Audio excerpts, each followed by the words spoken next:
truth is the most convincing story that maps onto reality, and that's why the central narrative is falling apart. Right now in the United States, people should not be walking around with masks. We must see the central narrative for the fiction that it is. We are Americans. While elections are sometimes messy, this was a secure election. The founders began the fight for human liberty and self-governance, and it's up to us to finish the job. I'll tell you what, we are in a truth emergency right now. This is the end game.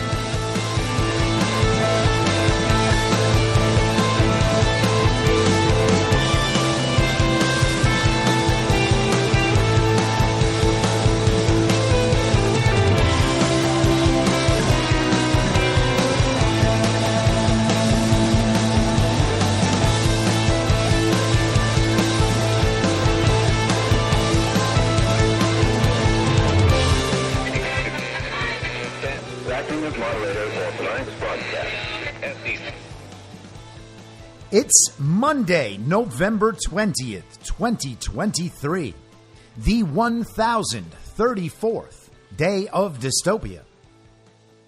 I'm your moderator, Chris Paul. Let's be reasonable. A warm welcome and hello to all of you listening to the podcast on the day of its release. The only way to do that is by becoming a paid subscriber at imyourmoderator.substack.com. You can do so for as little as $50 a year or $5 a month, and in doing so, you will be supporting me, the work I do, and this show as it expands. And if you can't, or you simply don't want to, continue listening to the podcast for free a couple days later on a wide variety of podcast platforms, and of course, Rumble. All I ask is that you share it with your friends. You can find the links to the podcast, the writing, the social media, and the merch site by visiting linktree.com/I'mYourModerator. So on Friday, we wrapped up a week of discussing all the ways the regime seems to be in full-blown panic at all levels of the party of false decorum. Everyone in the Uniparty, particularly in the Uniparty left, is freaking out. Everyone down from the most basic child-brained standard issue villager, totally disconnected from reality, all the way up to the very best people, the philanthropists and the globalists, the people like George Soros and Klaus Schwab and bankers and corporate titans. After 3 years of thinking that Trump and his movement were going to go away, that the populist movements around the world would die out, and that the global regime would seize back the control they had lost, it seems to be dawning on people of all variety that that didn't happen. And whatever they were told by the television about how things were going to go, that didn't happen either. And what we're dealing with is a meltdown on a pretty significant scale. And all signs point to that getting so much worse. I've been saying for the longest time, this thing will eventually touch everyone, and I am still firmly in that belief. Now, as we get started today, I want to direct everyone's attention to a post on the Substack of Naomi Wolf. Naomi Wolf is a former liberal, former Democrat advisor, former feminist who has realized through the course of the pandemic and the years that followed that all those people are absolutely insane. All of those people in her social set, her social strata, have absolutely lost their minds. And she is in a very similar social circle on the East Coast to the one I was in on the West Coast. People who are prominent in given fields, people who are genuinely making decisions that influence and shape culture and our society. And she has been charting her awakening process over the years, a process that I find to be very much in parallel with my own, differing in important ways, of course, but the same kind of process. She has done incredible work going through the Pfizer documents, built up a big team around her with Steve Bannon and the War Room's help to go through all these documents and find what the pharma companies had lied about, the evidence that they wanted hidden for the next 75 years. And she's also just a very astute observer of culture and society. And she wrote a piece in her Substack that came out on Friday and received a lot of attention over the weekend. The headline of her article is "Among the Rich."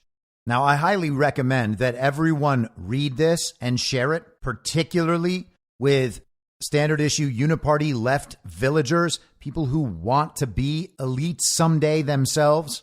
and who might be realizing it's not all it's cracked up to be? Those people are the ideal target market for this piece. Now, as most of you probably know, I left Hollywood in early 2021. So I've been gone for almost 3 years, and I didn't really return at all for the first year and a half. I did go back last August 2022. And what I noticed, I think I shared on the podcast and certainly on various live streams, that my impression was that Hollywood had essentially turned into The Walking Dead. People were zombified. They just walked around like there was no point to anything. And I came away thinking, it seems like all of these people understand they've been tricked, but they don't exactly know how, and none of them want to admit it. And they don't want to work it out together because they're afraid of talking to one another about the things they know to be true. Because what they've seen over the past few years is if you admit those things that everyone knows to be true, you can get punished rather severely.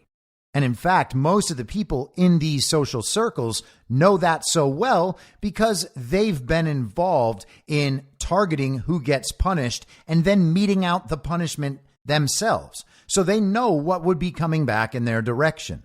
Now, it's been 15 months since I was out there, and I'm sure that things are trending in the same directions. I'm hearing that things are trending in the same direction.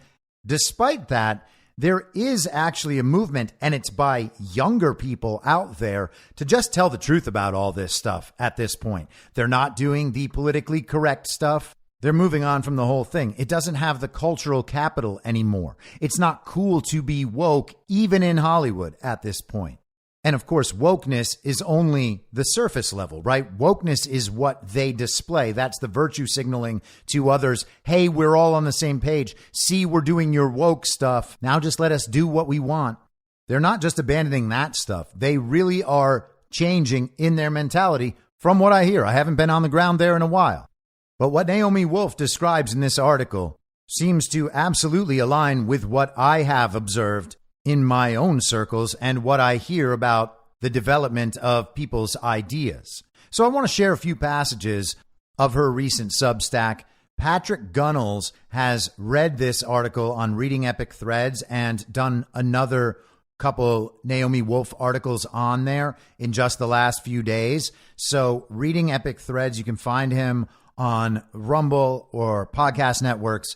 But if you want to listen to her articles rather than read them yourself, Patrick does a wonderful job as always.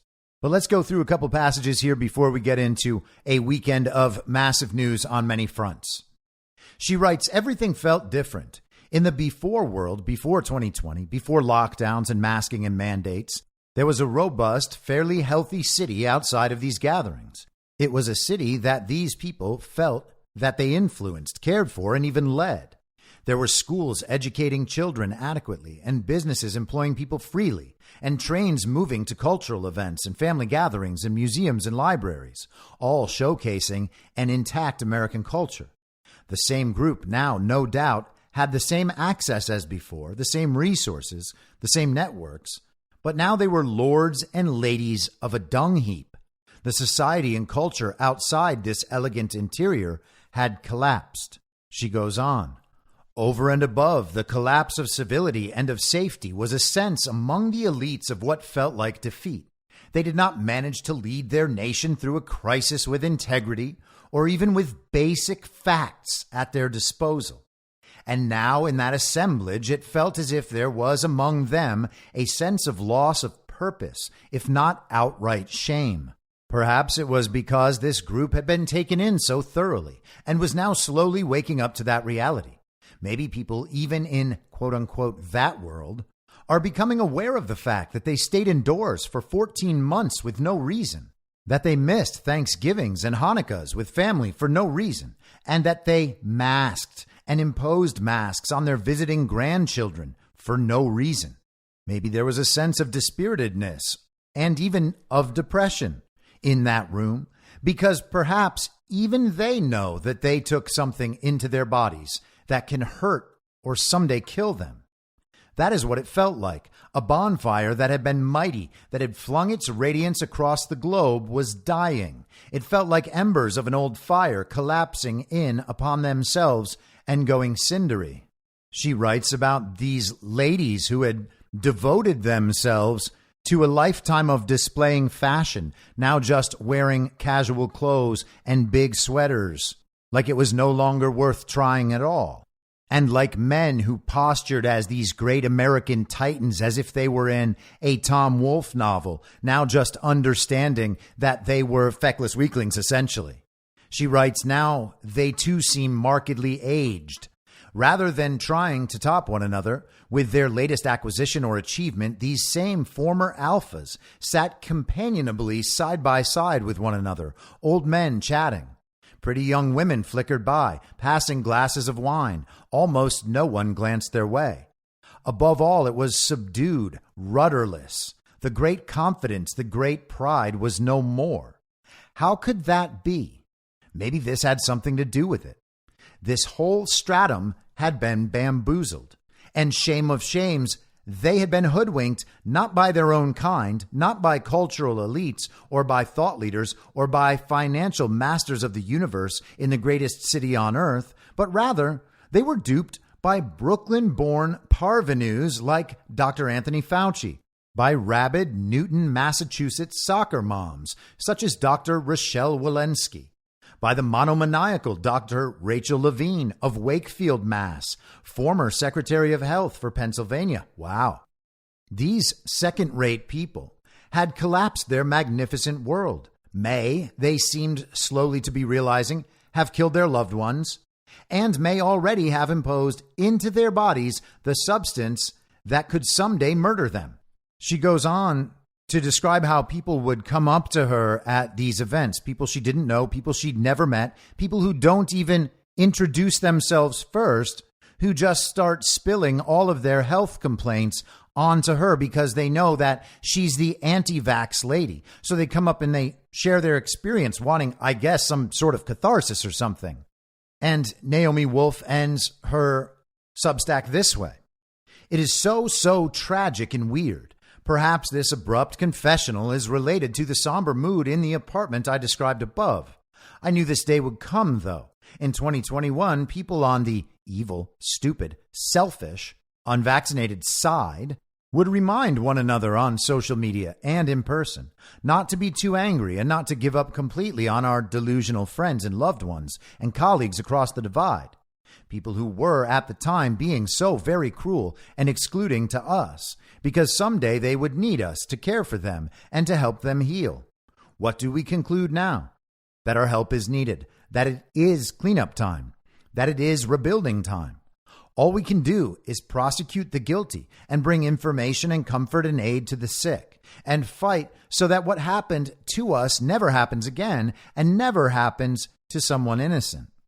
All we can do is love and wait and bring what help we can and say how sorry we are for their and for their families' losses and respond with greater kindness than was meted out to us and ask again what their names are and listen to their grief and hurt and fear and listen again. And cheers to Naomi Wolf if she wants to take that approach. My approach is not exactly going to be that.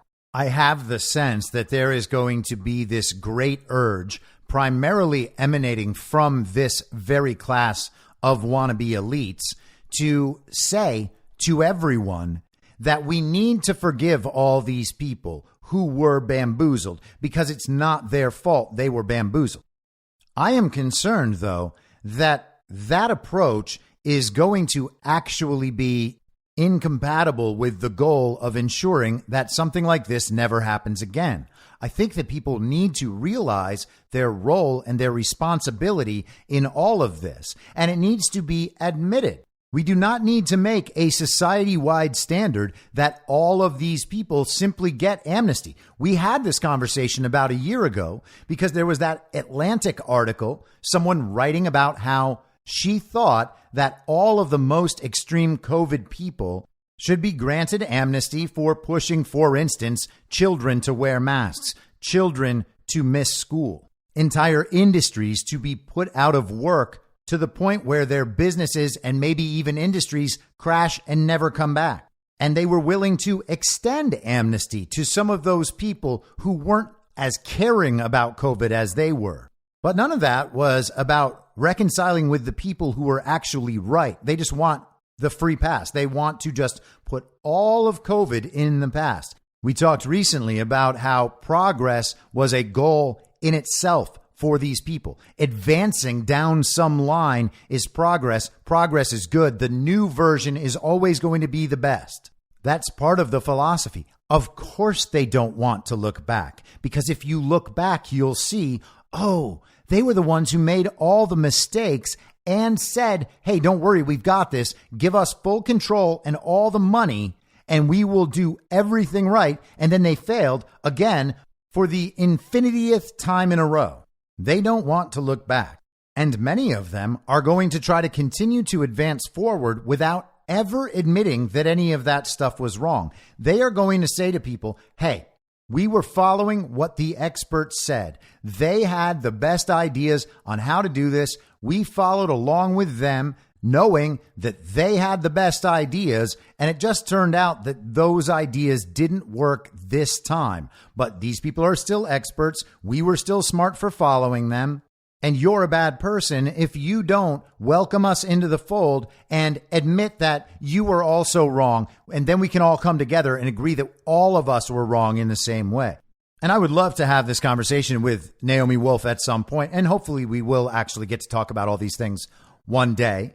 But I am concerned that just simply granting amnesty to all these people and saying, oh, yeah, it's fine that, yeah, I know, you didn't know. I get it. We all didn't know. Sure. It seems to me that's how you make sure that things like this do happen again, because people are left in these positions of influence and power and are not held accountable for the role they played in what has actually happened in many people's lives, and you just allow them to maintain their reputation as a serious individual and all of it. How do you create a situation where people don't just listen to them do the same things again next time? It's not like anyone thinks they're not going to try again. These people could be right back to doing that in 6 months. In fact, plenty of them are hoping for the opportunity. They just tried a preview of a new pandemic a couple months back. Now, I'm not saying they'll be successful. I don't think they will be successful, but they're going to try again. And if it's not on a pandemic, it'll be on something else. The way to make sure these things never happen again is to make sure people learn the lesson. And if you just move on and accept them back into the fold with no recognition from them what was actually wrong about that whole thing, you're basically just encouraging them to do it again. When the response should actually be, silence, communist. We'll take it from here. It's all good. We're not trying to punish you. We're not trying to throw you in jail. You're just not allowed to make decisions anymore. Why? Because the last time you did that, you destroyed the world for 3 straight years and still kept pretending you were correct. And a lot of those people are doubling down right now because that is their response to this panic that they can feel rising all around them. They're not going to admit that it was all wrong because they can't admit that. If they admit that, then everything they know is wrong. And of course it is. But admitting that means you actually have to change your life. It means a whole lot of fundamental, foundational beliefs that you have about life, that you have about existence, about your place in the world are just wrong. Which means you have to let them go and you have to start building again from nothing. And it's a lot of work and most people don't want to do it. You got to walk all the way back down that path from whence you came, get all the way back to the beginning, and then turn around and start walking down a different path. Most of these people just simply aren't going to do it because they've invested all their time on this earth in developing and then projecting a personal image and reputation as a strategy for gaining more wealth, status, and power within the party of false decorum. The people who are destined to have the hardest time in doing that, of course, are elites and wannabe elites, because those are the people for whom the system has paid off the most in the way it is. Normal people don't have that same problem. And normal people are beginning to come to their senses. We talked about one person who's not normal last week, Michael Rappaport, the actor and comedian who everyone would have forgotten about by now if he weren't one of social media's most prominent Trump haters? Well, he's even reversing his position. We talked about that last week. He put out a video where he said, if it comes down to Joe Biden and Donald Trump, I think I'm going to have to go with Donald Trump.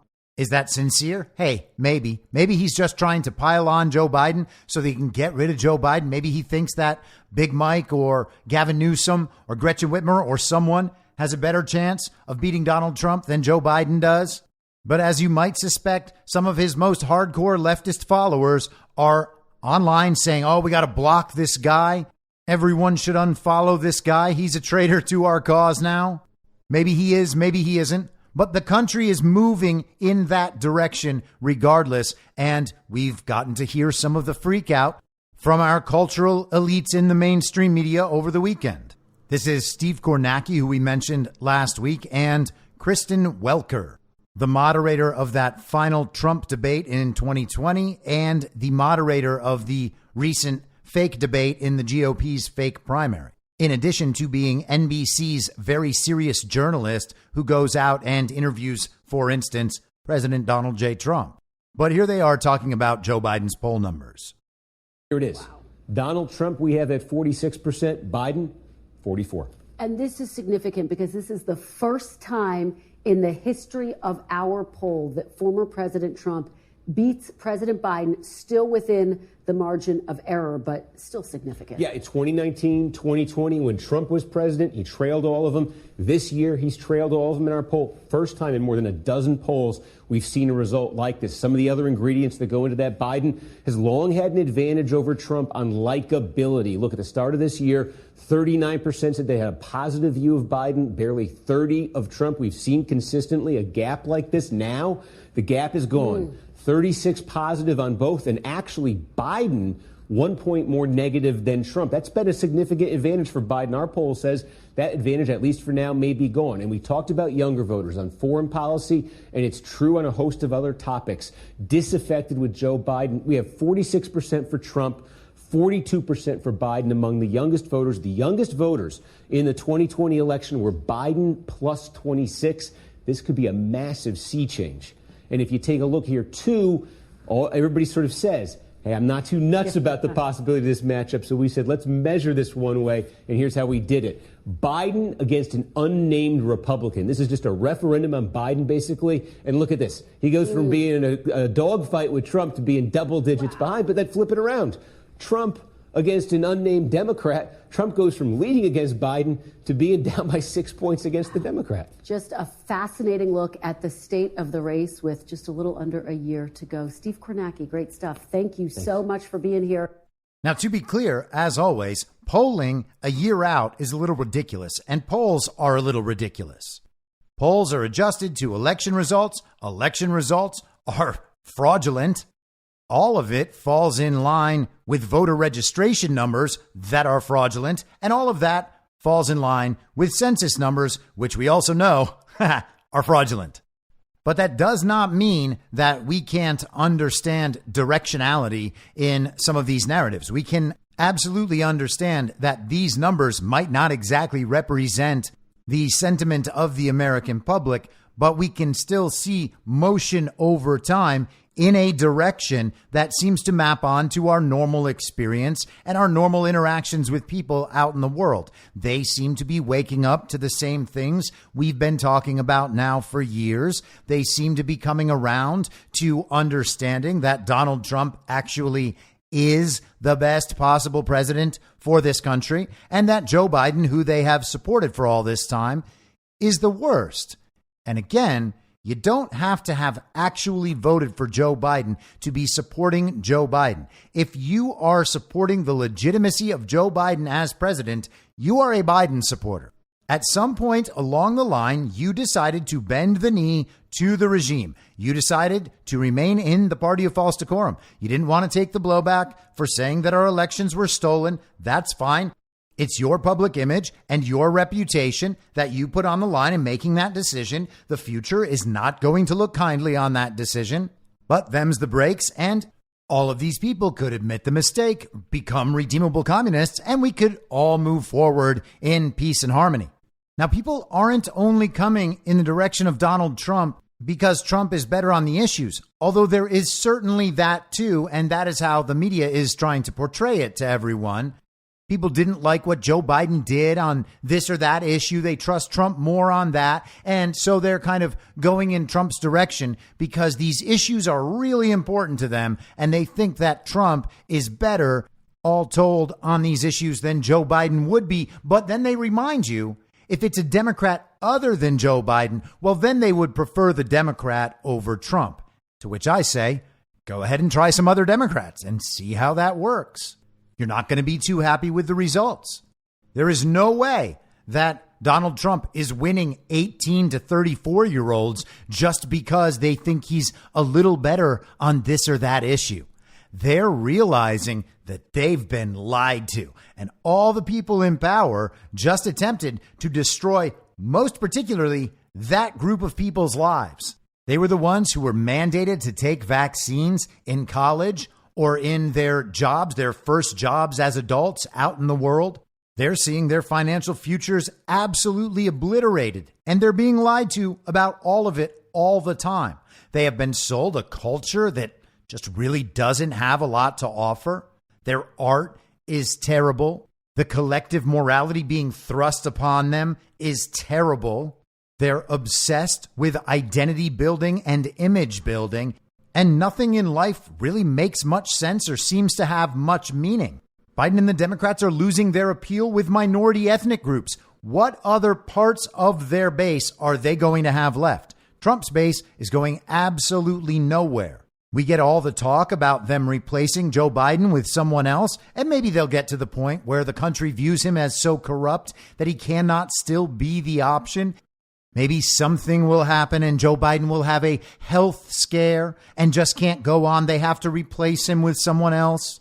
And they probably still believe they have plenty of time to accomplish this. We shall see. But for now, they're still trying to support the Joe Biden presidency. This is Senator Richard Blumenthal, also on Meet the Press this weekend. First time President Biden is getting beaten by former President Trump within the margin of error. Part of what's dragging down his poll numbers is a lack of support among younger voters for his handling of the Israel-Hamas war. How concerned are you about these numbers, and what do you think the president needs to do? Do you think he's still the best candidate for 2024? I think he is the best candidate for 2024. I have confidence that he will overcome those poll numbers. We're a year away. But remember, even more important than the polls are what voters are doing. In the most recent elections in Kentucky, Ohio, Pennsylvania, they showed that they prefer the Biden record of accomplishment over the mega extremism. Complete and total denial. They prefer the Biden record of accomplishment over the record of MAGA extremism. Or maybe he said mega extremism.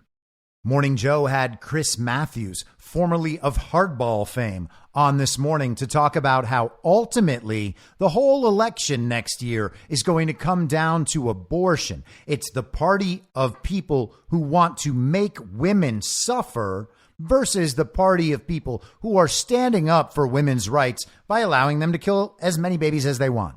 That'll be the deciding issue for everybody. So don't worry about these poll numbers. Don't worry about the fact that Joe Biden and the Democrats, the uniparty left, have lost young voters, black voters, Hispanic voters, and are now losing Jewish voters, women voters, suburban voters. They're not going to have anything left at the end. They will only have desperate wannabe elites who cannot admit that they've been fooled, that they were wrong the entire time. They're going to go down with this ship because they think that the chances of success, minute though they may be, are worth it. They're having an existential crisis here. And because they can't even conceive of admitting that they were wrong, walking back down that path in the direction from whence they came, turning around and starting all over again, since they can't imagine that, they're just going to go down with the ship. They think, hey, maybe we got a 1 or 2% chance of turning this thing around. And if that works, hey, we can say we were right the whole time and people will believe us. And I guess that's what we're going to do, because otherwise We got to admit that we were wrong about all this, and it all goes away anyway.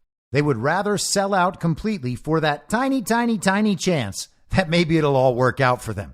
And that is exactly where the Ron DeSantis campaign is coming from right now as well. Ron was out there yesterday doing the Sunday cable news shows, and his new thing now is to talk about how Donald Trump would be a lame duck president as soon as he entered office because he would only have 4 years, whereas Ron would have 8 years. Is that a sale to anyone?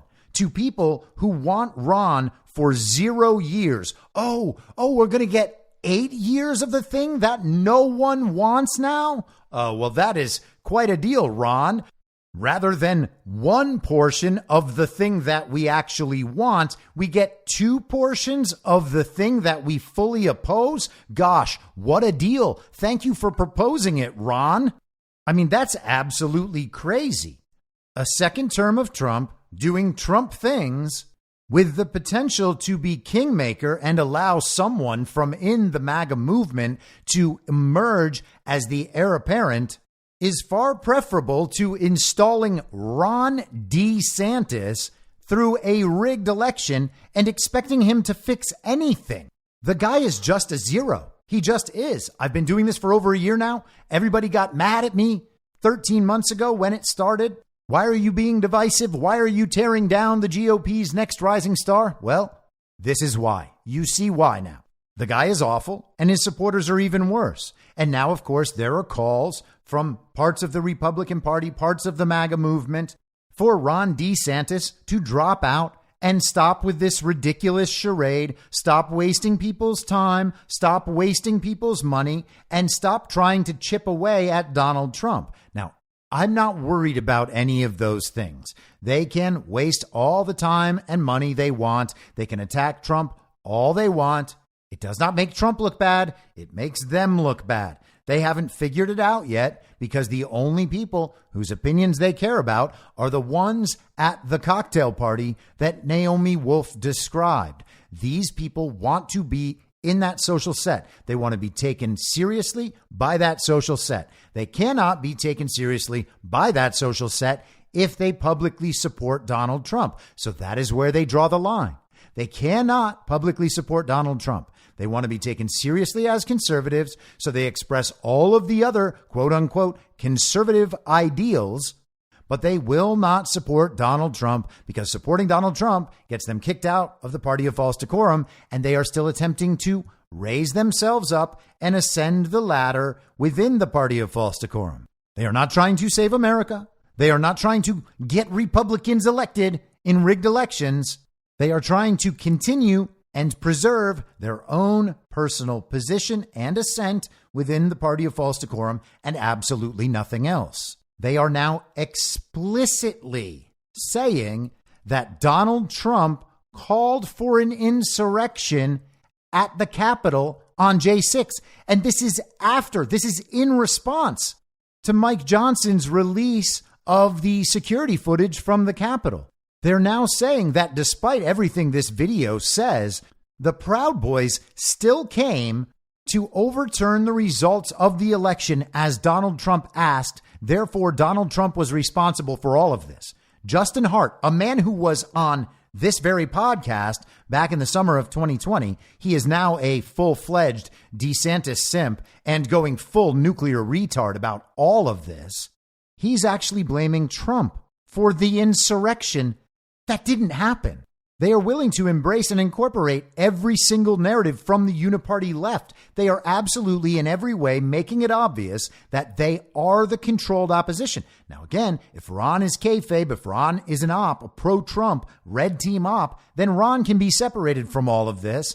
But it's pretty clear what's going on with these guys. These are the same arguments being made by the left, the same points for the same reasons. Why is Ron sticking in it? All the supporters are saying, let us vote, let us vote. Hey, supporters, your vote doesn't count. If you're going to lie about it because you need to in order to justify your support for someone other than the duly elected president, you should at least stop lying to yourself about it. Let us vote is not a compelling argument. Okay, so go vote.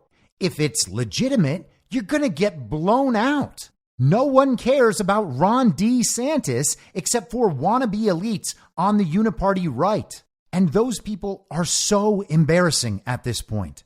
They are more clueless than wannabe elites on the uniparty left, who are at least smart enough to be panicking publicly. The wannabe elites on the uniparty right still think things are going their way because they're still in that little bubble.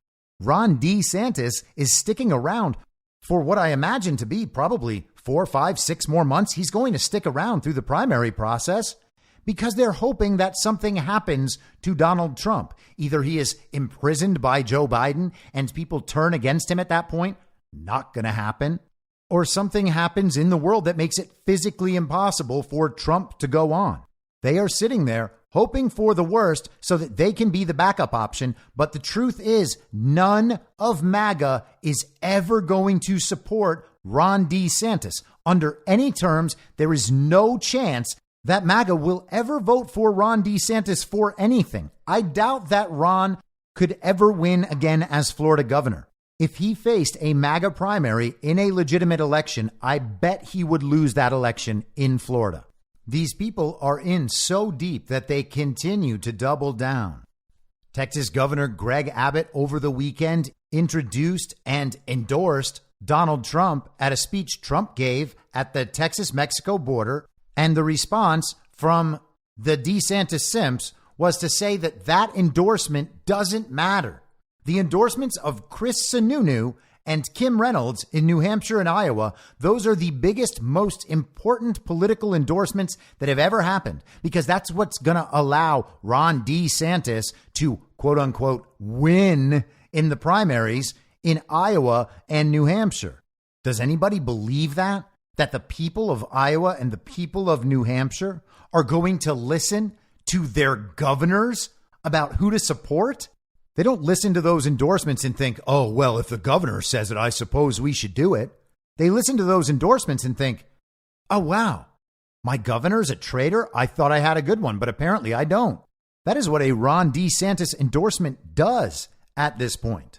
And when people call these DeSantis simps out online, they pretend that they're being attacked, and then they will write these long soliloquies about how, regardless of the polls and regardless of the endorsements and regardless of what everyone thinks, Ron DeSantis is still the best guy for the job. And they know that now more than ever, and they can actually feel that the voters are coming to understand it as well. It's all so ridiculous. They are trying to emotionalize their way into people thinking that they're smart and right and faithful Americans. But then you just ask them, hey, do you believe Joe Biden received 81 million real lawful American votes? And the whole thing starts to melt down. They have members who admit that the elections were stolen. And they still believe that Ron is the only guy who can do it because Donald Trump, he's just not a serious character. And his supporters, they're just rude and disgusting. Oh, they're bullies. Oh, they're so mean. Now they are actually saying that Trump supporters attack women. And by that, they mean Jenna Ellis and Tracy Beans and some of the other female DeSantis simps. If you say bad things about them, all of the dudes in the DeSantis simp movement immediately become woke feminists from like 8 years ago on the uniparty left and show everyone that they are defending women from these bad, bad men. It is unbelievable to me that these people even pretend to have the fortitude to take on the uniparty left. These people are still tickle fighting the uniparty left while they're becoming them themselves. So I mentioned that on Friday, Mike Johnson, the Speaker of the House, released the security footage from the very violent insurrection, and the responses have been about what you would expect. It's obvious now to virtually everyone that the official story about January 6th, the very violent insurrection, was a lie from the very beginning. On the day of the event, the mass media, the mainstream media, presented us a view of what was happening that was mostly, if not completely, detached from the reality on the ground. We were shown a spectacle. and then misled about the meaning of the spectacle.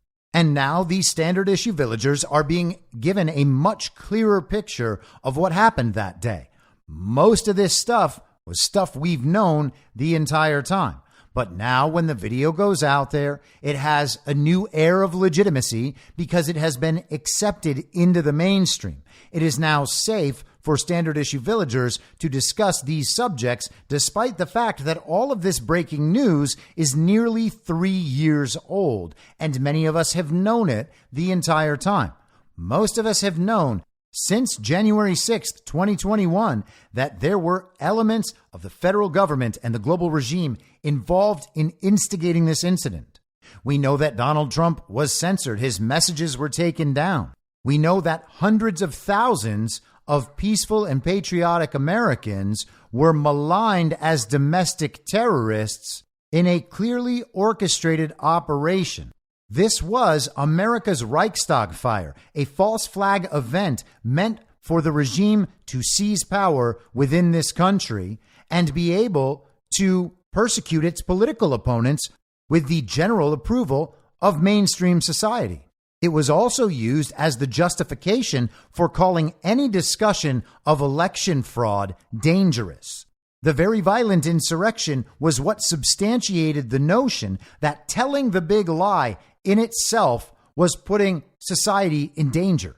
The telling and the repeating of this primarily fictional narrative about the very violent insurrection had real-world consequences. It destroyed families and relationships. It destroyed business relationships. They censored Americans. They robbed people of their freedom. And we continue to have political prisoners, which Donald Trump just now calls hostages, as a result of all that day's fabrications. And you have to remember, Nancy Pelosi was right in the middle of all of that. She was in charge of the Capitol Police and the security of the Capitol, and she had her daughter there with a documentary film crew so they could film all of these proceedings and make Nancy Pelosi and her co-conspirators look like the heroes of this event. All of that is falling apart, and the meltdown, as you might imagine, has ensued. Here is Friar Cuck himself, Jamie Raskin. Joining us says, this is footage that your committee decided not to release. So what's your reaction to the Speaker Johnson deciding to do so, and why do you think he's doing it? Well, on the latter question, Speaker Johnson is clearly on the run from the extreme MAGA caucus, Chip Roy, and the strongest pro-Trump elements. I mean, he was only able to get through his continuing resolution proposal because of Democratic votes. And I think they're saying he's got 2 strikes of 3 they're going to give him. So he's already looking at a motion to vacate. So this was clearly an effort to placate the right wing, which has been making this absurd demand for a very long time. And so now we have, on a totally unilateral partisan basis, the Republicans caving in and opening up to the world what they allowed Tucker Carlson to come see. Obviously, Tucker Carlson did his best to torture out of tens of thousands of hours of footage some kind of concocted story, which of course went nowhere. We went through all of that. We had more than 1,000 witnesses come and talk to the January 6th committee, all of it on a bipartisan basis in search of the truth, not in search of lies. And most of the witnesses, of course, were Republicans, people in the Trump administration, people in the Trump family, and we delivered a complete report. Beyond the partisan nature of it, it's truly a security risk what they're doing. The reason why the Capitol Police have opposed releasing tens of thousands of hours from every House office building, every Senate office building, every part of the Capitol is because it's like giving a diagram to future insurrectionists and terrorists and anybody who wants to invade our body. So if the Speaker thinks it can be done safely or securely, why doesn't he rely on the Capitol Police to determine what should be given out and what shouldn't be given out? Because that's the principal concern here, which is security. The principal concern is security. Jamie Raskin believes that Mike Johnson should not have allowed this footage to get out to the public because now future insurrectionists and terrorists might be able to plot their course of how to insurrect the Capitol based on all their newfound knowledge of camera placement on the Capitol grounds, like they are Catherine Zeta-Jones, like dodging through security lasers. Oh, if I can just twist and limbo my way through these security lasers, well, then I can break into this bank vault. I mean, come on, Friar Cuck. No one's buying that. Who is going to buy that?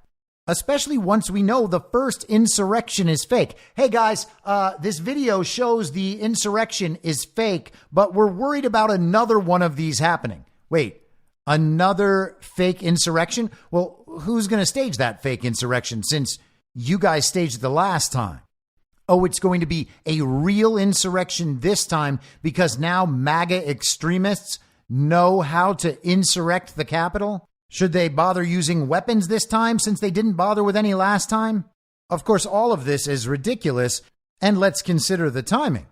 So, Mike Johnson agreed last week to go forward with that continuing resolution that's going to fund the government through the third week of January and some of it through the first week of February, meaning that it's unlikely they're going to get an omnibus spending package between this little break they're taking for the Thanksgiving holiday and the end of the year. Now, they're trying to bring Mike Johnson back and get him to pass a Ukraine and Israel joint spending bill. They actually have Janet Yellen, of all people, out on TV saying how that's really, really important, as if the entire economy will collapse if they don't get Ukraine and Israel spending bills. But Johnson pushed that continuing resolution through, and everybody has now gone home. And after everybody went home, he went ahead and brought out the January 6th videos. Now, on Friday, we also got that decision in Colorado, in the Colorado courts, that said Donald Trump will not be taken off the Colorado ballots because the president does not fit the definition of officer in Section 3 of the 14th Amendment. So on that little technical point about the language of Section 3 of the 14th Amendment, Donald Trump cannot be taken off the ballot in Colorado. Now, is that a win? Okay, to some extent, it's a win. But the decision for that case was nearly 100 pages long, and the bulk of what the judge wrote was laying out the case that it is now a factual claim of truth that Donald Trump really was part of an insurrection. It's just that this little piece of Section 3 of the 14th Amendment doesn't apply to him. So what they're going to do now is wage a lawfare effort. They're going to appeal that decision all the way up to the Supreme Court to get the Supreme Court to decide whether or not the president does qualify as an officer there. And they're going to run with the notion that this judge has decided as a matter of fact that Donald Trump actually did commit an insurrection against the country. Or in Michael Luttig's new interpretation of this, he committed an insurrection against the Constitution. So from a lawfare perspective, the regime, the Uniparty, still believes it got what it wanted. And that's probably true because that Colorado judge is a committed member of the Uniparty left. Trump didn't get taken off the ballot, fine, good, whatever. But they believe that they have things lined up, so they live to fight another day, and they plan on continuing to fight along these lines. Whatever it takes to disqualify Trump, and the Uniparty right, as we just discussed, is more than happy to help them because they want to fill that power vacuum. They want to figure out a way to get rid of Donald Trump. They're happy to let the Uniparty left do that dirty work for them in the courts, try to send Donald Trump off to prison so they can say, Joe Biden is so evil, and the only way to fix this grave injustice is with rigged meatball. So go vote for the meatball. And because these people are incompetent and believe that everyone else, not them, everyone else is stupid, they think that that'll actually work. That's not going to work, but that is the attempt. Now, Raskin is saying that the MAGA extremists now have 2 strikes against Speaker Mike Johnson. And if he does something to upset them again, he could see a motion to vacate. And again, good. Everyone should have the option to bring that motion to vacate. But if Speaker Mike Johnson has made it impossible for an omnibus to be passed in December, and he got everyone to go home so he could more easily release the J6 tapes, well, then he's doing a pretty good job. Now, we don't need to get all normie about this and make Mike Johnson our new hero and think he can do no wrong. He is currently on a path that we can accept for now. We can observe and think, okay, maybe he's got something going on here. I'll give him a little more time to see if this is what I think it might be. And if it is, then we can give him a pat on the back and say, hey, good going, Mike.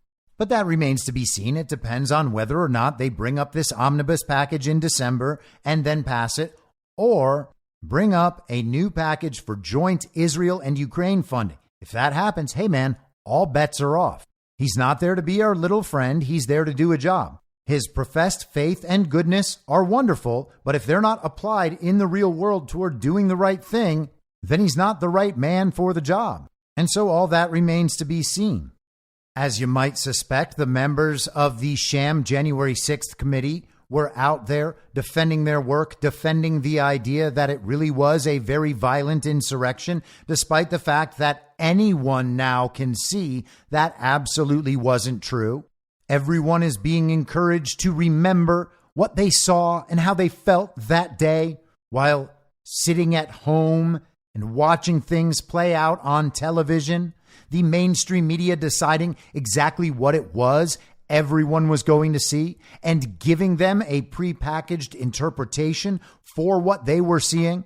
Now they're all essentially being told that despite what you're being shown right now, despite what you are seeing, despite the fact that you know it to be a true representation of what happened that day, what we want you to do is remember back to nearly 3 years ago, what you saw and how you felt then, and hold on to that. Remember when we ran you back through all of it through our sham January 6th committee, a committee that, by the way, was not formed according to the rules of the Congress, a committee that is every bit as illegitimate as the fake president.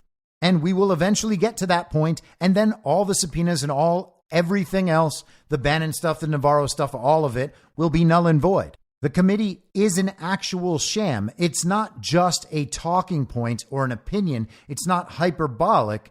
The committee was improperly formed. It does not just get the illusion of power forever, particularly when those people are no longer in power to keep pretending. We can't just expect that for always and forever, everyone will agree that that sham committee, that improperly formed committee, was nonetheless totally properly formed, and that their subpoenas, etc., carry the full weight of the Congress. They don't. And so, of course, they're all scrambling. Liz Cheney posted on Friday after the videos were released, here's some January 6th video for you. And she had people dressed as MAGA supporters fighting with the cops. Video that everyone had already seen before. Is that video going to outweigh all the new video they're seeing right now? Cops shooting things into peaceful crowds and inciting actual violence. The cops, the Capitol Hill police.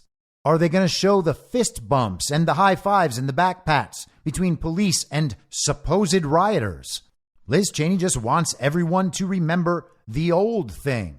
And Senator Mike Lee actually took her on the X platform, formerly Twitter.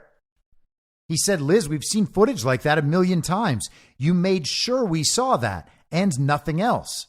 It's the other stuff, what you deliberately hid from us, that we find so upsetting. Nice try.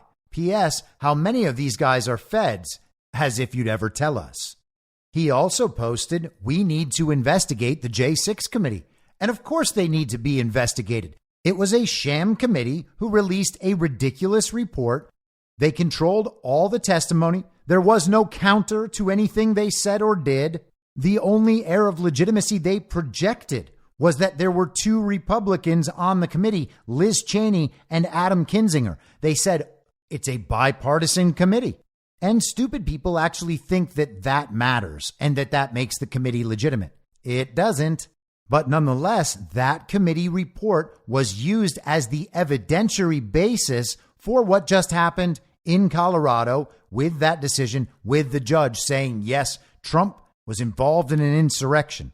All of that is based on the January 6th committee report, which is not itself just a list of facts. That is a biased interpretation of events, much of it contrived from the bottom up. And it certainly leaves out all information that disputes any of their central claims. I would encourage everyone out there to read Kash Patel's deposition before the January 6th committee and maybe go with that as evidence of the day rather than what you saw on CNN and MSNBC and Fox News and the television production that was the J6 committee. Now, changing subjects without a segue, over the weekend, we had a runoff election for president of Argentina, and it was won by a man named Javier Milei, who seems to be essentially the Donald Trump of Argentina, or at least that's kind of the face value, surface level initial interpretation, and we shall see how that goes. Coverage in Zero Hedge, the headline from their article updated today. Anti-woke central bank nemesis Javier Milei wins Argentina's presidential election. Javier Milei, the outsider libertarian candidate with radical solutions to Argentina's economic crisis, has just won Sunday's presidential runoff against economy minister Sergio Massa. In a surprising outcome, Massa conceded in a speech to supporters in Buenos Aires on Sunday, even before the official results were released, saying he called Milei to congratulate him on his victory. Javier Milei, a 53-year-old far-right economist and former television pundit with no governing experience, claimed nearly 56% of the vote, with more than 80% of the votes tallied. It was a stunning upset over Sergio Massa, the center-left economy minister, who has struggled to resolve the country's worst economic crisis in 2 decades. And what could be the cause of such a crisis? Is it the global regime's Great Reset? Voters in this nation of 46 million demanded a drastic change from a government that has sent the peso tumbling, inflation skyrocketing, and more than 40% of the population into poverty. And with Milei, Argentina takes a leap into the unknown, with a leader promising to shatter the entire system, which the locals now correctly realize is broken. Milei, who 2 months ago was interviewed by Tucker Carlson, has promised to fix Argentina's perennial economic problems by making drastic budget cuts, replacing the battered peso with the U.S. dollar, and shutting down the central bank. He will take office on December 10th.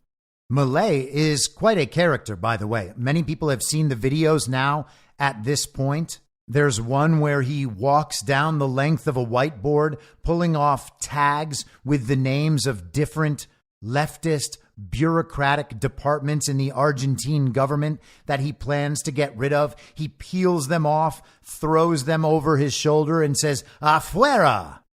There are pictures of him riding around in convertibles with a bunch of friends and crowds of adoring fans, a chainsaw raised above his head. It's quite a spectacle, honestly. This guy, if he is the genuine article, and who knows at this point whether or not he is, but if he is spectacularly entertaining. He is exactly my kind of political figure for this moment. Big personality, great passion, knows what he wants to do, strictly anti-government and anti-regime. If all of that actually pans out, and he is the Donald Trump of Argentina, for instance, this is a sign of great things to come in the world. The account End Wokeness on X, formerly Twitter, yesterday posted, "Holy shit, Argentina just elected Javier Milei as their next president. History has been made today." And it has a picture of Milei above the Gadsden flag, the flag with the snake that says, "Don't tread on me." Elon Musk responded to that post saying, "Prosperity is ahead for Argentina." And that comes on the heels of just 3 days earlier, posting a picture of himself shaking hands with Xi Jinping, saying, "May there be prosperity for all." Donald Trump congratulated Milei on his victory. He said on Truth Social, "Congratulations to Javier Milei on a great race for president of Argentina. The whole world was watching. I'm very proud of you. You will turn your country around and truly make Argentina great again." Jair Bolsonaro, the quote unquote former president of Brazil, posted a video call between himself and Milei, where he said, "I'm really happy. You have a big job ahead of you, and it's a job that goes beyond Argentina." And Milei replied, "Gracias." Milei later posted, "Milei 2023, Trump 2024, Bolsonaro 2026. As I often say, I believe that the same playbook is playing out in different countries all around the world on slightly different timelines. And I believe that this victory by Javier Milei, if this is indeed what we're seeing and he is the genuine article, maps exactly onto the picture I describe. I think Argentina may well be a year ahead of us, or it could be that this is Argentina's 2016. I think, though, that they are slightly ahead of us. If he is the genuine article and Argentina is no longer in the control of the global regime, that is a pretty major development. And we have a series of major developments in this last week or so. And I don't think that that's just a matter of perspective, because we can see the reaction. It's not just us thinking that something is good. It's everyone in the uniparty, from standard issue villagers all the way up to the very best people in the entire world, who seem to be panicking over all of this stuff. Is Javier Milei going to pursue the El Salvador model when it comes to Bitcoin? If that happens, that is a pretty major development. He's certainly anti-wokeness. They say he's a libertarian. They say he's far right. They say he's a populist, in as much as he actually wants to restrict government control and government involvement in people's lives. I suppose you can call him far right. Libertarian Liam McCollum of Montana posted this on X, formerly Twitter.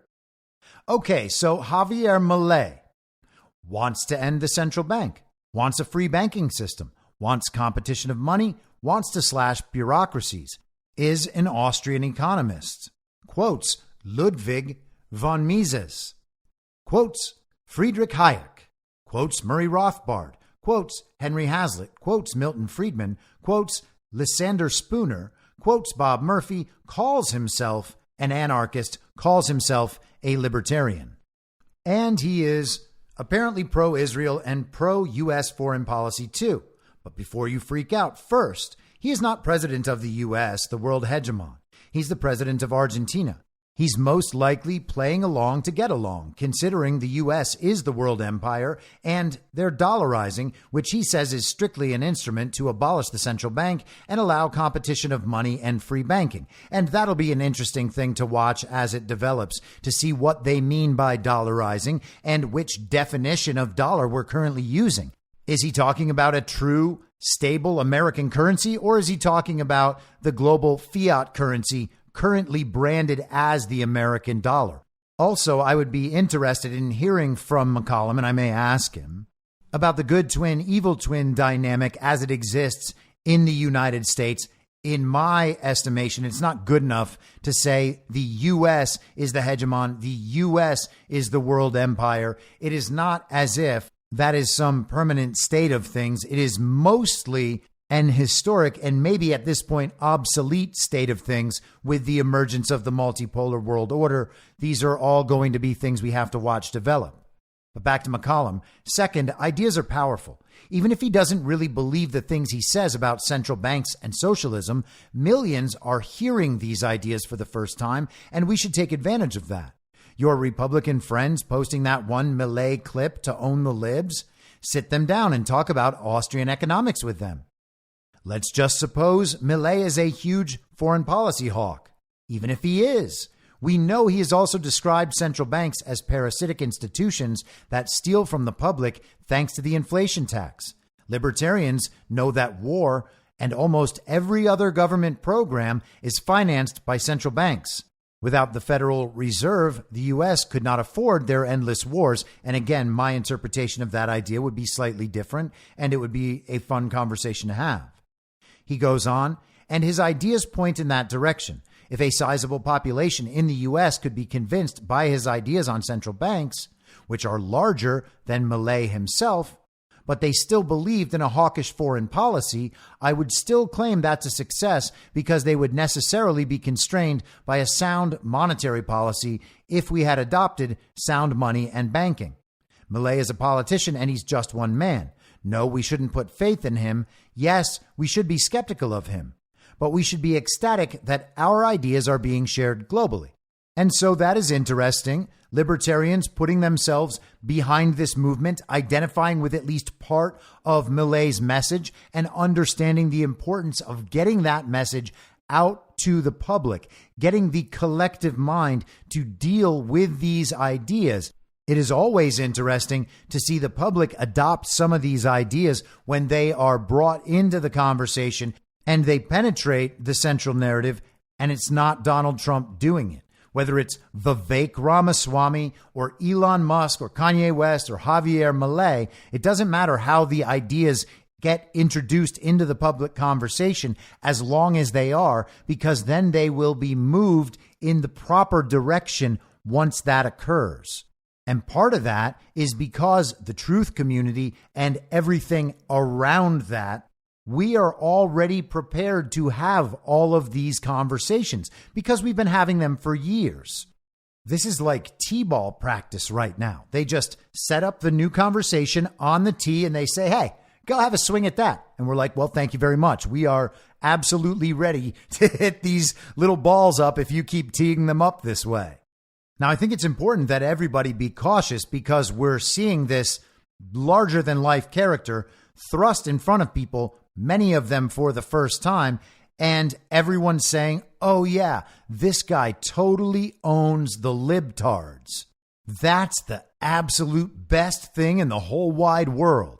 And people who think that are generally people who consume the Daily Wire's trans content 24 hours a day. All of them had a very upsetting week last week because mommy and daddy were fighting. Ben Shapiro and Candace Owens were having a tickle fight, and Candace went on Tucker Carlson to let everybody know that she's very, very America first and always has been. Even when she was saying that Donald Trump was done, what she really wanted was to be his vice president the whole time.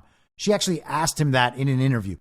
She is absolutely ridiculous, and so is Ben Shapiro. She basically went on Tucker Carlson to try to restore the view of the Daily Wire in the massive Trump base, who sees Ben Shapiro as a genocidal maniac and the entire network as a bunch of uniparty right cuckolds at this point.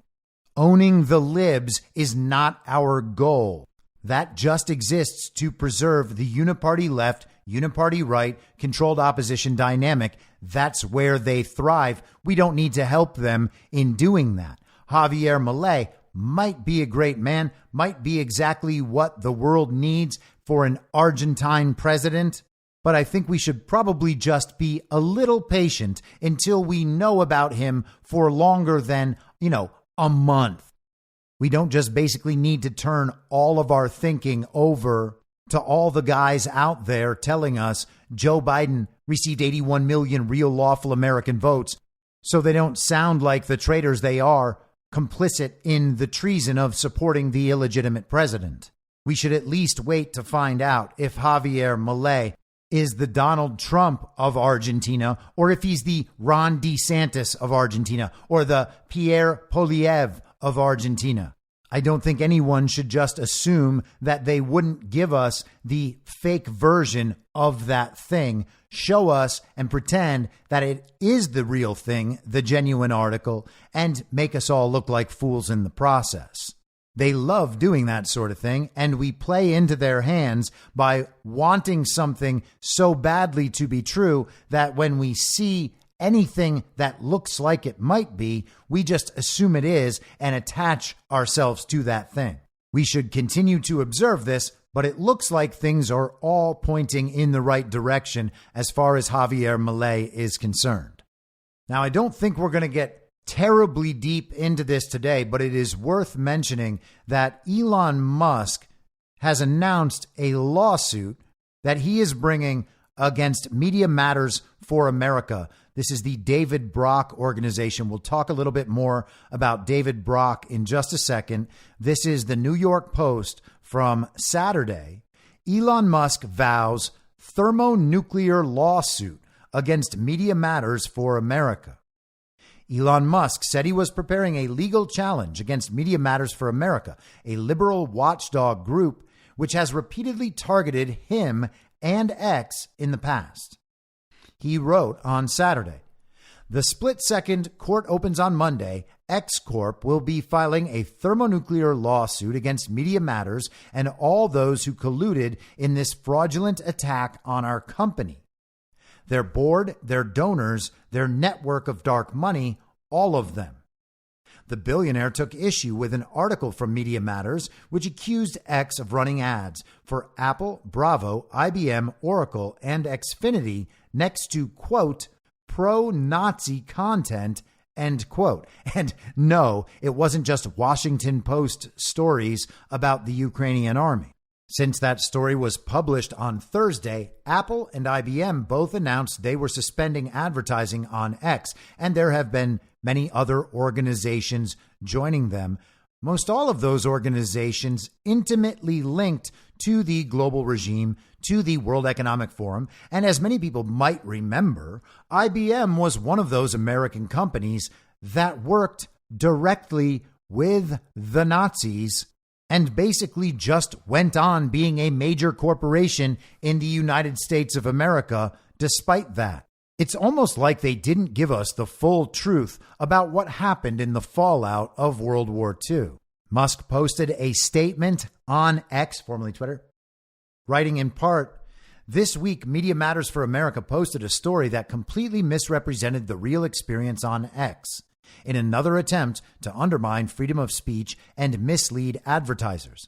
Media Matters created an alternate account and curated the posts and advertising appearing on the account's timeline to misinform advertisers about the placement of their posts. Media Matters is pure evil," he said in a follow-up message. Now, we were told at the end of last week that all of these companies were pulling their advertising from X because Elon Musk had amplified a quote-unquote anti-Semitic post. Basically, the people who are obsessed with calling things anti-Semitic saw a post, took it as anti-Semitic, and then made a massive deal of it. But that, of course, is not why advertisers are pulling out of X. It is ridiculous. And of course, all of the grifting influencers on the X platform are saying they're going to spend so much money each month advertising on X. Oh, good. They're going to advertise themselves so that they can get even bigger and more influential on the platform that they get paid to be influential on. Now, I personally suspect that these organizations were getting something substantially more than just the appearance of their product on people's timelines. They're not simply buying ad space as they would in a newspaper. They are buying access to the suite of tools that the X platform, formerly Twitter, would have to give them, which is incredible demographic and targeting information. And at a certain point, one might suspect, as I've discussed many times, these organizations have the ability to influence markets and political outcomes, and to change public narratives, to boost or destroy a person's career, to cancel them. And I think all of that is probably far more significant than their little social media advertisements appearing in people's timelines. Now, what Media Matters did was manipulate the platform. They tried different things to make it look like there was a real problem, that the content from these advertisers was actually appearing just naturally because of the algorithm next to quote unquote pro-Nazi content. They essentially contrived this whole thing. They created this phenomenon out of nothing by manipulating the platform and then portrayed it to the public as if it was a big deal. From Elon Musk's statement, here are the facts on Media Matters research. To manipulate the public and advertisers, Media Matters created an alternate account and curated the posts and advertising appearing on the account's timeline to misinform advertisers about the placement of their posts. These contrived experiences could be applied to any platform. Once they curated their feed, they repeatedly refreshed their timelines to find a rare instance of ads serving next to the content they chose to follow. Our logs indicate that they forced a scenario resulting in 13 times the number of ads served compared to the median ads served to an X user. So they were trying to create as many opportunities for this phenomenon to occur. Of the 5.5 billion ad impressions on X that day, less than 50 total ad impressions were served against all of the organic content featured in the Media Matters article. So 50 out of 5.5 billion. For one brand showcased in the article, one of its ads ran adjacent to a post 2 times.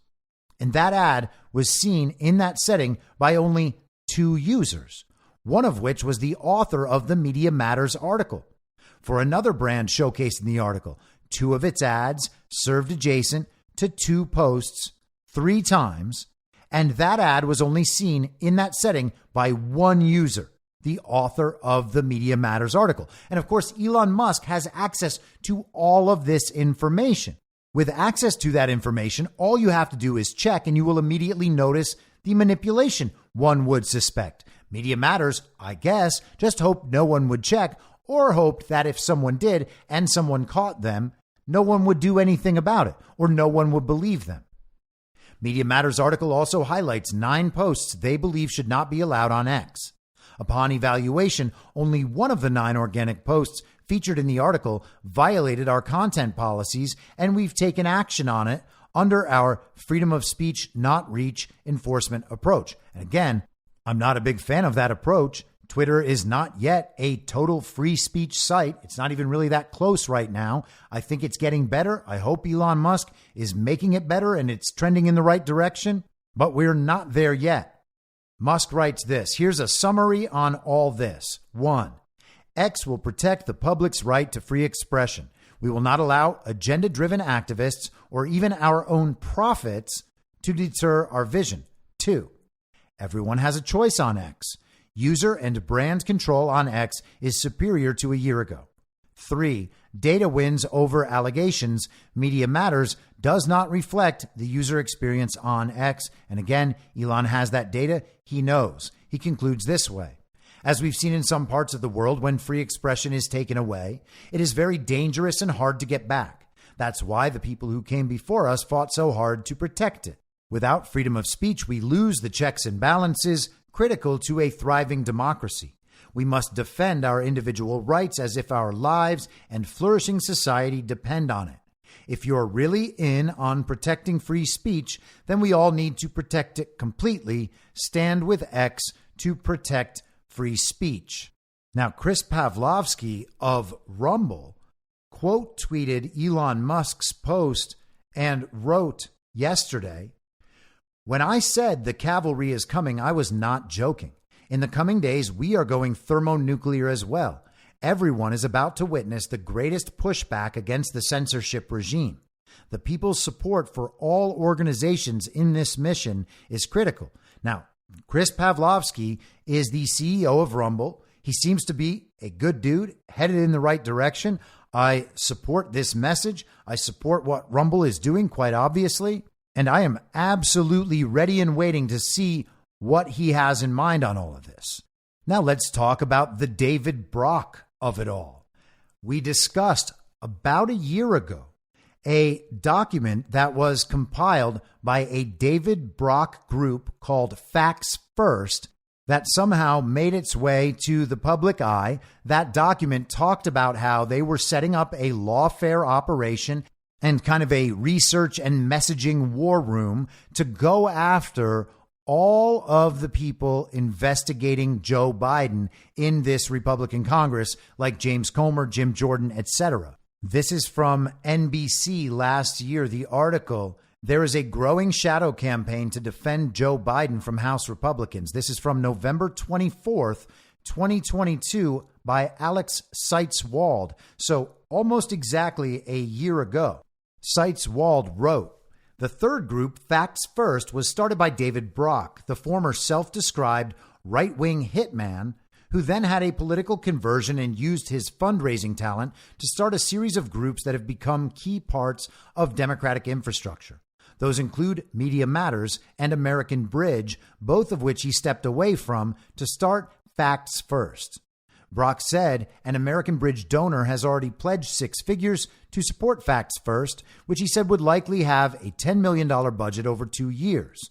Co-founders include former Republican Representative David Jolly, a Trump critic who has since left the party, and longtime Democratic strategist Maria Cardona.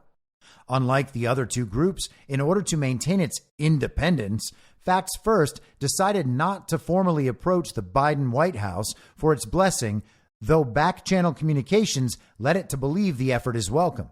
Brock, who also founded the pro-Clinton Correct the Record, said that experience taught him the new group needs to be more aggressive on social media and conduct more opinion research to understand how Americans view the controversy du jour. He said, "I do believe that, absent a vigorous operation like the one we're putting out, I think it makes it difficult for President Biden to be reelected." He said, before quickly adding that it's the Republicans that are really making this a political issue. We are doing this in response, and he's referring to the investigations. Seitz-Wald notes, of the new groups, Brock's appears to be working most closely with Hunter Biden and his legal team, led by entertainment lawyer Kevin Morris. That's Hunter Biden's sugar brother. Raheem Kassam's The National Pulse put out this article today, how Media Matters trying to bankrupt X is linked to Biden and the plot to stop Trump. Joe Biden's super PAC Unite the Country was recently led by a former aide to the president who, in addition to having involvement in Hunter Biden's business deals, is also linked to Media Matters for America, the Soros-backed news site currently attempting to bankrupt Elon Musk's X, formerly Twitter. And of course, Media Matters has gone after Badlands and all of us previously as well. In the first half of 2023, Unite the Country disbursed over $60,000 for, quote, fundraising consulting to Prairie Avenue Advisors, LLC, a Chicago-based company registered to Mark Doyle, who served as a senior advisor to Biden in the Senate, as well as the national finance director of Biden's 2008 presidential bid. He later became chairman of Unite the Country. Unite the Country has also joined forces with another Democratic super PAC called American Bridge Group to form a $175 million anti-Trump coalition. American Bridge Group was founded by conservative activist turned liberal henchman David Brock in November 2010. Brock, now labeled, quote, one of the most influential political operatives in the Democratic Party, also founded Media Matters in 2004. The relationship between Media Matters and American Bridge is explicit and extends beyond merely sharing an office in Washington. The pair are intertwined via their strategic plan for action to fight the 45th U.S. president, which asserts, quote, we are going to resist the normalization of Donald Trump. His every conflict of interest, his every bit of cronyism, his every move toward authoritarianism, his every subversion of our democratic systems and principles, his every radical departure from foreign and domestic policy norms, end quote. Oh, so powerful. Resist. Oh, resist. You can just feel the blue wave crashing down upon everyone, the power of the resistance just washing over you. Oh, the resistance. What a clown show the resistance is. I had to deal with all of that in Hollywood. And at the time found myself aligned with those people. I was never part of the resistance, just for the record. I was like, what is wrong with these people? They're not resisting anything. All they're doing is posting online. They're enjoying the power of their own self-victimization. So the illegitimate president and his political party are directly linked to this group that is trying to censor the speech of American citizens and is now trying to take down Elon Musk as the face of X, formerly Twitter. Glenn Greenwald, the gay leftist journalist, and I think that Glenn Greenwald does some good work, and I think his heart's in the right place, but he just happens to be a gay leftist. The only reason I mentioned that is because he would then not be a natural enemy or opponent of David Brock. But while Glenn Greenwald is a leftist, he's not kind of that neoliberal sort of uniparty left regime leftist. And because of that, he often finds himself in a position to criticize these people. He went after David Brock on X, formerly Twitter, this morning, saying, I think sometimes people forget that Media Matters was created, shaped, and governed for a long time by David Brock, arguably the single most craven, deceitful, and amoral scumbag DC politics has ever seen. There was no way for anything decent to be spawned from that rotted root. Now, in addition to David Brock's political machinations and all of the dirty political games he plays, he has an interesting, let's say, personal life. He is the lover, partner, boyfriend of James Alefantis, the owner of Comet Ping Pong Pizza. And Brock is, of course, associated with and worked for the Podestas. You might remember John Podesta coming out on election night of 2016, letting the crowd of people at Hillary Clinton's gathering know that Hillary Clinton would not be making a statement that night and would not be conceding. I always wonder what people think was going on in the background of that evening. All of these people who are election fraud deniers. What do they think that Hillary Clinton and John Podesta and the rest were discussing that evening? Were they trying to determine if they could still steal the election? Very likely that is what they were doing. It's possible that by that point they knew they were caught and they were negotiating. Maybe they thought they could put enough pressure on Donald Trump so that he would not go out and claim victory. Maybe they were determining how they might live to fight another day. I don't know how anyone could look at that situation from that night and think, oh yeah, our elections are just fine and these people would never try to steal one. They do all of this right out in public. People just have to simply notice what it actually is. So we've got David Brock connected to James Alefantis, connected to John and Tony Podesta. All of these people linked into that whole Pizzagate conspiracy theory. And all of that is being brought back into the public light. Now, I'm not a Pizzagate expert. You can turn to Liz Crokin. Zach Payne, Red Pill 78, has some great interviews that he has done on Red Pill News over the years about Pizzagate. There are much better sources to turn to than me for the details on all of that, especially if you are approaching all of that stuff for the first time. But the stories are sickening. The pedophilia themed artwork is quite disturbing. The revelations from the Podesta emails put out by WikiLeaks are even more disturbing. And all of that stuff is being brought back into the public spotlight right now. This Elon Musk lawsuit is bringing all of that to people's attention. You got the censorship stuff on one side. If that wasn't enough, then you have all of this David Brock, Media Matters, Clintons, Podestas, Bidens, all those connections, the pedophilia stuff, the WikiLeaks stuff. This story has just about everything. I have a feeling we're probably going to spend a lot of time on it over the course of the next few months.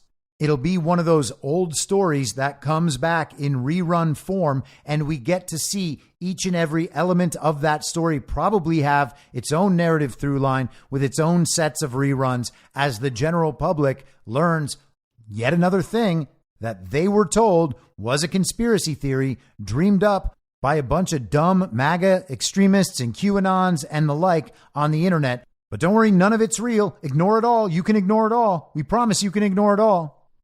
It seems like maybe that's not going to work this time. And there is good reason to believe the panic will continue.